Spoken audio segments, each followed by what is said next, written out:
Imagine, if you will, a universe where video games aren't just the domain of snack-fueled teenagers trying to dodge homework, but instead are the secret training grounds for intergalactic orders. Yes, in the strange corner of the cosmos, your high score could be your ticket to saving the galaxy, or at the very least, to flying a spaceship that looks suspiciously like an 80s arcade machine. Welcome to Last Starfighter, where destiny comes with a joystick. And the only thing more dangerous than an alien armada is the Wi-Fi cutting out during the final boss battle. Well, actually, Wi-Fi wasn't a thing in 1984. Part 1. The story. In a remote corner of the cosmos, or at least a particularly dusty, dismal trailer park, there resides a young fellow named Alex Rogan. Alex is the epitome of youthful frustration, having just had his dreams of a scholarship dashed against the unyielding rocks of reality. So what's allowed to do in a place where the most exciting event is the occasional pub of weed? Why, play an arcade game. Of course, but not just any game. Mind you, but Starfighter, a thrilling intergalactic battle simulation where one defends the frontier against the diabolical Zerver and his code-on Armada. Our story takes a sharp turn into the absurd when Alex, after achieving the highest score in Starfighter history, had a little of dubious merit, as everyone in the trailer park watched and cheered, bringing a little excitement into their lives.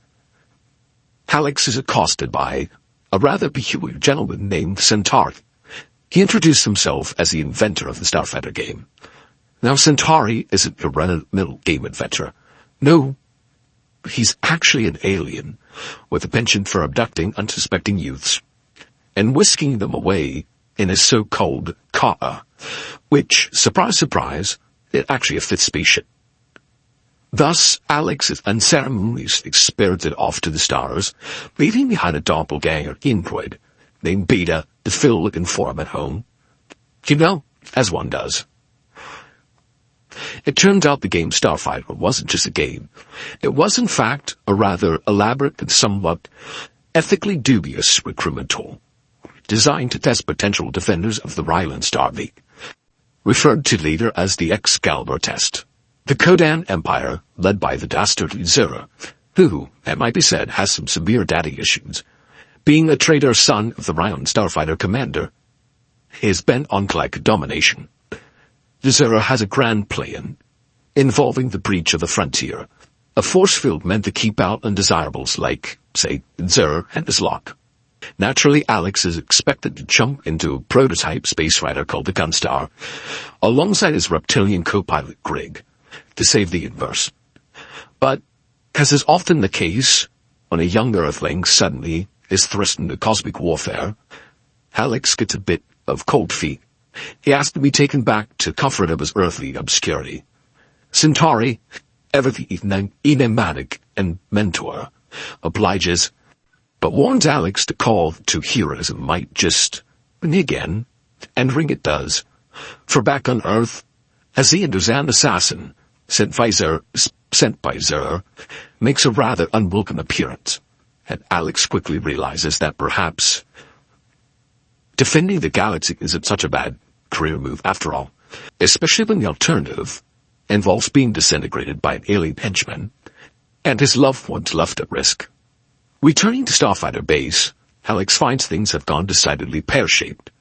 Most of the fleet has been obliterated, with Centauri gravely wounded and only Craig and a fancy new Gunstar left standing.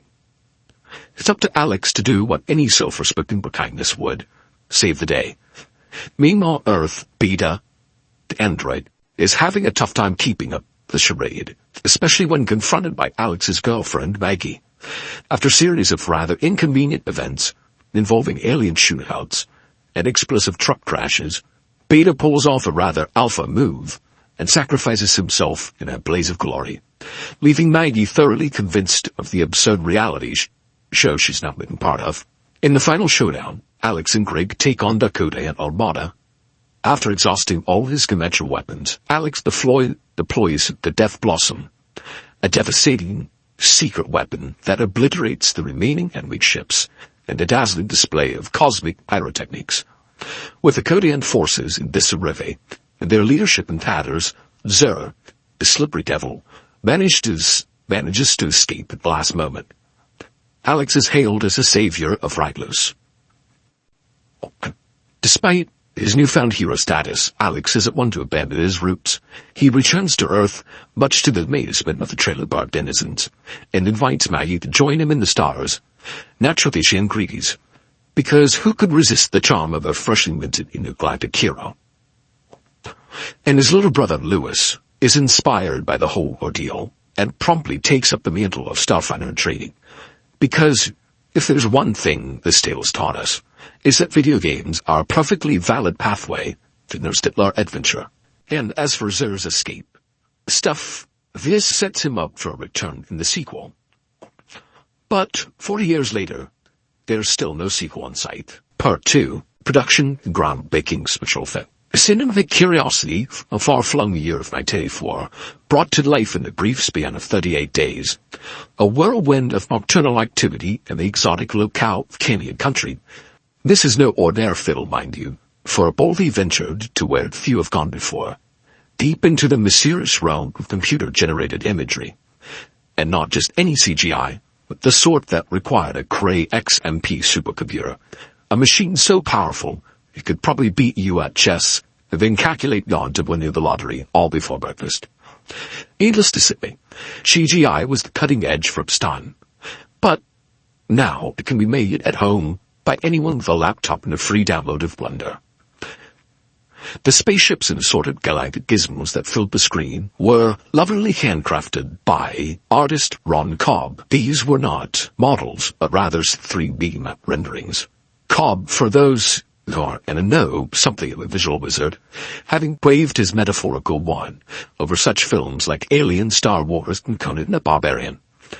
One imagines him doodling spaceships in his sleep, waking up to discover he's accidentally designed yet another iconic spacecraft. The digital contourations in the Last Starfighter were brought to life by a company with the playful, mundane name of Digital Productions, or DP for short. Because who has time for more than 2 syllables for creating the future? DP's team of wizards wielded arcane powers of Fortran, the programming language with all the charm of a tax form, but crucially, the ability to handle vectorization, which sounds much more exciting than it probably was. This was the time when 27 minutes of computer-generated effects was considered downright extravagant, akin to serving caviar at a burger joint. Each of the 300 scenes filled with these effects was crafted with an average of 250,000 polygons, tiny flat shapes that, when assembled correctly, made you believe you're looking at a spaceship rather than a particularly angular pizza. But not all the magic was digital. The beta unit, the delightfully odd doppelganger of our hero Alex, was a practical effect. Something you could actually touch, crafted by makeup artist Lead Skinnerson. And then there was the Star Car. Centauri's vehicle was so delightfully retro-futuristic, it could have rolled right off the set of Blade Runner. Indeed, it was designed by Gene Weinfeld, who had a knack for creating cars that looked like they could hover, even if they stubbornly insisted on staying on the ground. The film's test audience, and a notoriously unpredictable one, took a particular shine to be the Alex character. Media director Nick Castle to add more scenes with him. This required Lance Guest, who played Alex, who had inconveniently chopped off his hair and caught a bug of some sort, to don a wig and makeup for the reshoots. A process one imagines was about as pleasant as being wrapped in clean film. And then, of course, there was Will Wheaton, who would go on to greater fame as Star Trek's Wesley Crusher, but, in this instance, had his lines unceremoniously chopped from the final cut, relegating him to the background like an extra who wandered onto the set by mistake. The film eventually made its grand debut in July 1984, clocking in a tidy 101 minutes. It starred Lance Guest as Alex, who would later battle in the dubious menace of a vengeful shark in Jaws: The Revenge, along with Robert Preston, best known for singing his way through The Music Man, and Dan O'Herlihy, who once won an Oscar for playing Robinson Crusoe, a role that, fortunately, required far less intergalactic dog fighting. Catherine Mary Stewart rounded out the cast, bringing her own brand of 1980s charm, which would later grace such classics as Night of the Comet and Weekend at Bernie's, because nothing says career highlight and spending the weekend with a dead man.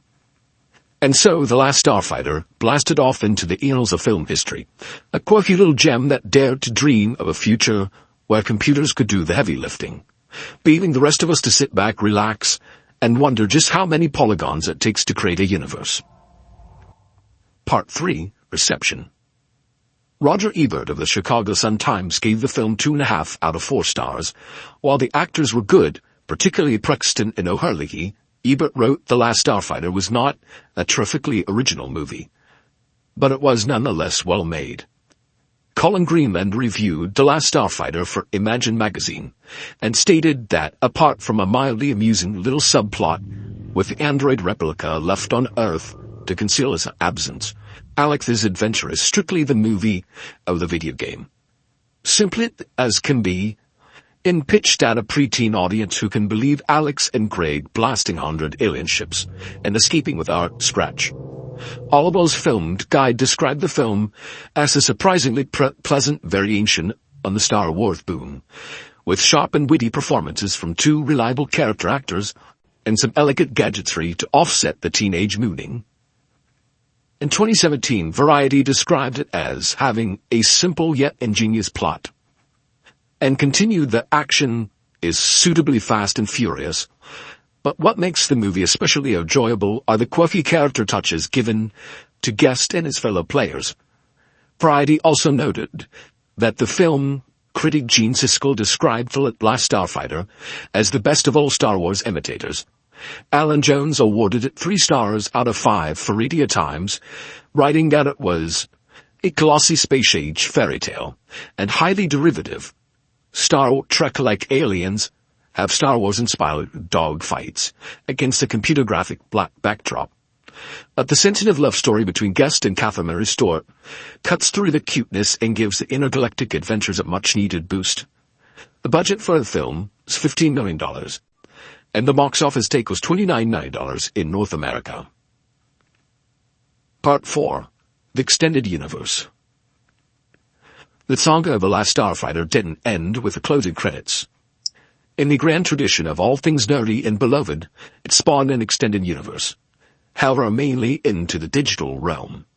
Marvel Comics never wanted to miss an opportunity to weave a cinematic tale into the fabric of its colorful pages, published a comic book adaptation in Marvel Super Special number 31. This adaptation, penned by Bill Mantlo, and art by Brett Blevins and Tony Solomons, was also released as a 3-issue limited series, because if there's one thing better than Starfighter, it's a serialized Starfighter. In the realm of video games, things took a slightly more perplexing turn. FASA, a maker of tabletop sci-fi games, created The Last Starfighter Tunnel Chase, which sounds like a thrilling pursuit but may have involved more dice rolling than actual space combat. Meanwhile, Atari, the arcade giant of the era, promised a Last Starfighter game that was heralded in the end credits, but would never actually materialize. This game, had it been released, would have been Atari's first foray into 3D polygonal arcade gaming. However, after viewing the film in post-production, Atari's representatives decided that perhaps the galaxy wasn't ready for a game based on a film that might not become the next big thing. Well, this was only a couple years after the E.T. game release, that some say led to the end of Atari as we knew it. Home versions of the game were developed for the Atari 2600, 5200, and various Atari 8-bit computers, but these too were lost to the ether, eventually morphing into other games with entirely different titles. 2600 game prototype, which had started life as something called Universe, was later rebranded as Solaris, a name which evokes a certain cosmic mystery but has nothing to do with starfighters. Then finally, no film with even a hint of cult status would be complete without a toy line, except in this case, the toys were, rather sadly, never released. Galoob Toys, that purveyor of plastic dreams, had prototyped a line of action figures that would have included 12 characters from the film, but alas, these figures never saw the light of day, and instead remain a tantalizing footnote Footnote in the annals of Last Starfighter lore. In recent years, high-end niche toy companies have released some toys, like the Star League gunship. So what's the future for the Last Starfighter films, remakes or sequels?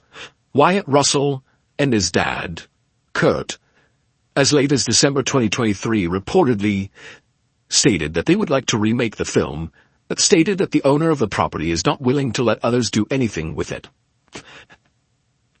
So there you have it.